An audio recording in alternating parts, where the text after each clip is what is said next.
বলবো অবিশ্বাস্য ঘটনা, ভারতের ইতিহাসে এই প্রথম মনোকলেট কোবরা অর্থাৎ পদ্মগোগ্র সাপের জোড়া মুখ। দেখুন জোড়া মুখটাই ক্লিয়ার, জোড়া দুটোতেই ও কিন্তু জিভ বার করছে এবং দুটোই কিন্তু সচল, এবং দেখুন দুটোতেই পদ্ম চিহ্ন আছে। এসব আমি কেন, আমার ফ্যামিলি বা দাদু বা বাবা কেউই কিন্তু দেখেনি। এখন কি জানি কেন এরকম হয়ে গেল।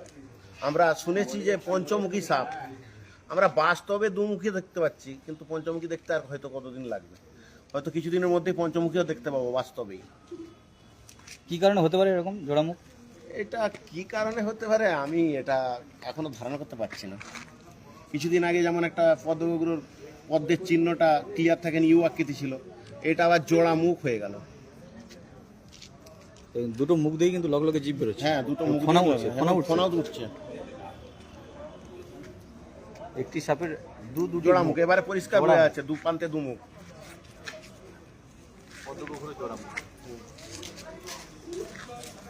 পদ্মগোগ্র জোড়া মুখ।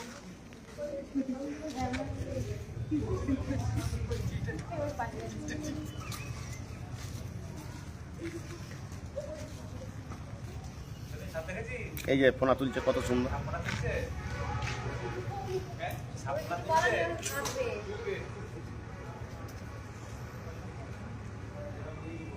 দুটো পদ্মের চিহ্ন কিন্তু ক্লিয়ার, দুটো পদ্মের চিহ্ন দেখুন ক্লিয়ার, এবং দুটো মুখও কিন্তু ক্লিয়ার,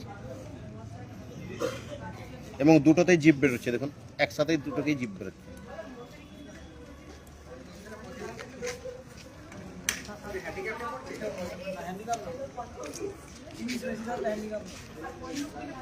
এবারে দুটোতেই পরিষ্কার ইয়ে বার করছে।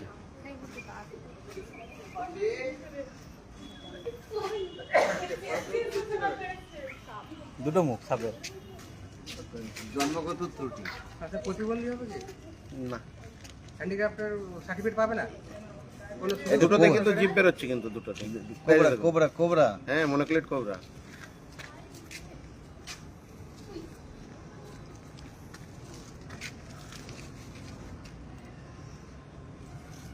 এখনো বীজনাথ তৈরি হয়নি না বাবা, এর বিজনেস যেদিনে জন্মাবে সেদিনেই। তাই না? হ্যাঁ, কেউ একটু টিপে দিলেই গন্ডগোল করে দেবো আমার। হ্যাঁ হ্যাঁ। তো টিপে দিলে আমার বেডটা রেডি হয়ে যাবে। এখন পিস আছে ফুল তেমনি আলতোভাবে আমার হাতে ফুল রয়েছে, মানে বিয়ে নেই কিছু নেই। একবারে